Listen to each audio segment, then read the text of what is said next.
Okay, welcome back. By now you have looked at your new identity in Christ, the Imago Dei and what that means. Hopefully you have scanned that QR code and read the piece God's Heart on Identity and Self-Image. Great resource, and anytime you ever feel devalued, anytime you ever feel worthless, I encourage you to read that material. Always go back to your identity in Christ. Now we're going to look at page 17 again because that's our table of contents, but we're going to fill out pillar number 2, and we're going to spend the next several videos walking through pillar number 2. But in this video, we're just going to look at page number 18. But first, let's go to page number 17, fill out the pillar by writing 2 rules, and these are the 2 basic rules that we're called to live by. Love God, love people. And then how? We take the word love, turn it into an acronym. Love stands for listen, observe, value, express to the Creator. Pause this video, fill that out in your pillar, and then go to page number 18. Now on page number 18, this is what it looks like. We write the word love down where Jesus is speaking to the crowd, and then we write listen, observe, value, and express. So what Jesus said when he was asked, what's the most important thing in all the world? He said, love God with all of your heart, soul, mind. And then he added to this question another answer by saying the second greatest commandment is to love your neighbor as you love yourself. And then Jesus had this audacious statement.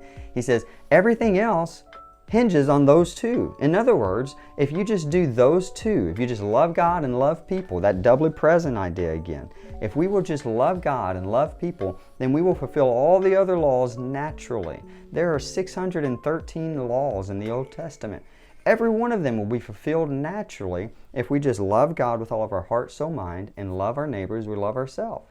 It's the decoder coin for how to please God and please others and to succeed in life, how to make our lives count.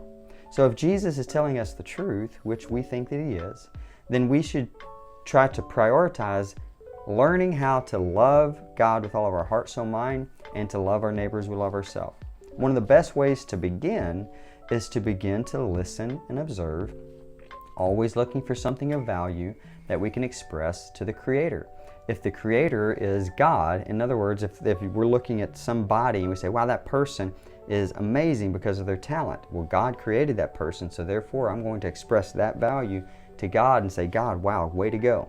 Sunset, sunrise, beautiful landscaping, whatever it may be. Wow, God, good job, right? I'm expressing my value to God about this creation, and therefore I'm loving God with all of my heart, soul, and mind. But what happens if the Creator happens to be a human, somebody who does great art or sings a great song or plays an instrument well or is a great an illusionist or whatever it may be? We can speak value to that person because that person has created that piece of art, because that person is created in the image of God. God being a creative God, when we create, we act in the divine nature we were created in. So therefore, that is valuable, and we should speak that value into the person and or to God. This way, we can love God with all of our heart, soul, mind, and we can love our neighbors we love ourselves by simply listening and observing.